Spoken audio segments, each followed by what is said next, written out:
The Uditer W3 is one of the most feature-packed beginner board I've ever seen. I normally don't review beginner boards, but I think if you're looking into getting an entry-level electric skateboard, this might be the one for you.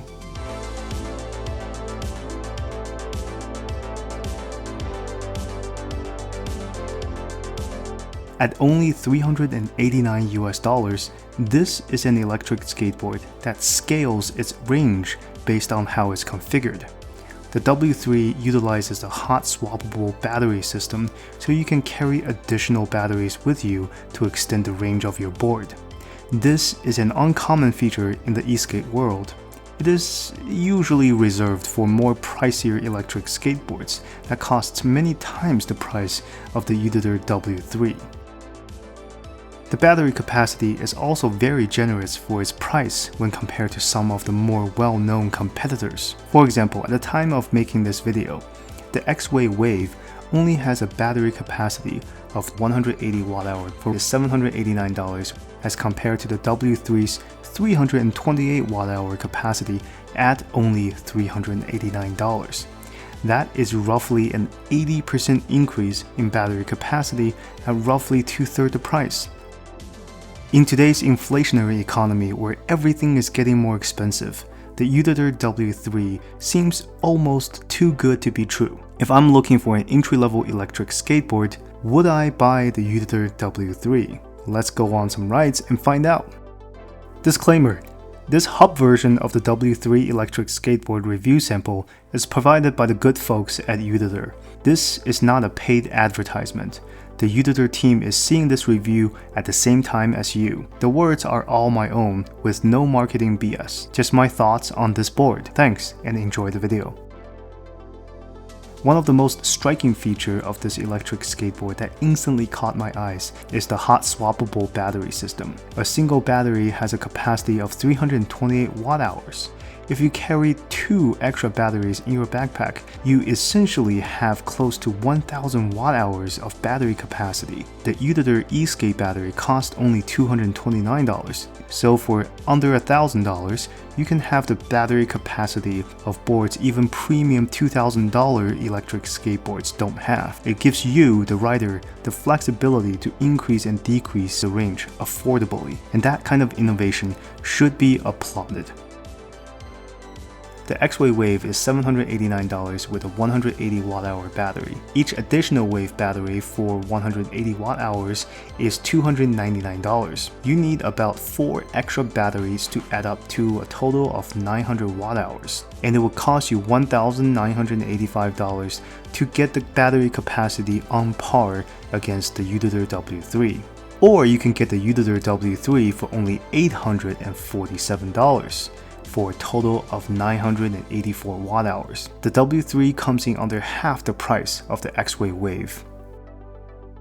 P.S. I believe the Uditer team is running a sale in which you can get a second battery for free very soon. To be sure, please check out their website if you want a free battery pack worth $229 with any purchase of a skateboard. Also, as a disclaimer, my links are not commission links. I am not incentivized to push these products onto you. Be sure to stay for the complete review as I do have some complaints about this board as well. This board does not hit the advertised 28 miles per hour for me, as I lean towards the heavier end of the scale. But I have hit 25 miles per hour on level 4, which is the Pro mode. That is plenty fast for an electric skateboard. What I do find lacking is the acceleration.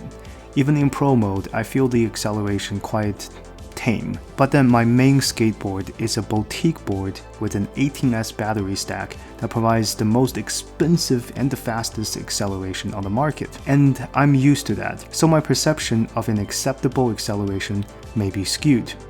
However, if you are a newer skater, I think this is more than enough. If you have a mid-range board, say a Wowgo 82, I think you will find the acceleration of the W2 to be noticeably less. However, I keep needing to remind myself, and maybe you as the viewer as well, that the price of this electric skateboard is less than half of the price of any other board that can beat it in acceleration. So in a value perspective, it still wins.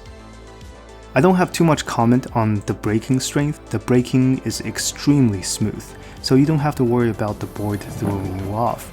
The smoothness, the deceleration curve, and the applied braking force all feels just right. No complaints here. The bushings feel too loose initially. After tuning the bushings a bit tighter, I found my perfect adjustment settings. After that, carving on this board is much better. It's snappy and responsive, however the board is quite stiff and feels more like a carbon fiber board while carving, despite it being a wooden board. Stiff boards usually means more vibrations on your feet, but a lot more stable at higher speeds. So there's a trade-off here depending on what you like. What I would recommend for this board is to change up the bushings once you get it, either to Venoms or Riptides, because the stock bushings feel quite hard and unresponsive, even for a heavier dude like me.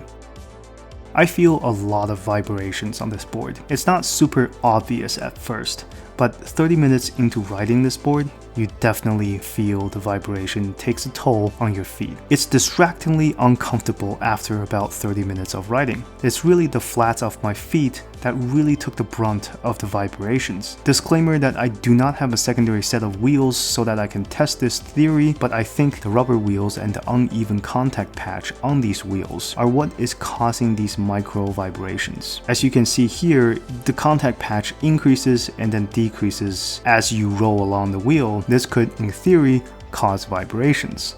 However, I do think that this wheel design is great for carving, but if you keep going in a straight line, you would definitely feel the vibrations quite a bit. The issue here is easily addressable by changing the wheels to something else.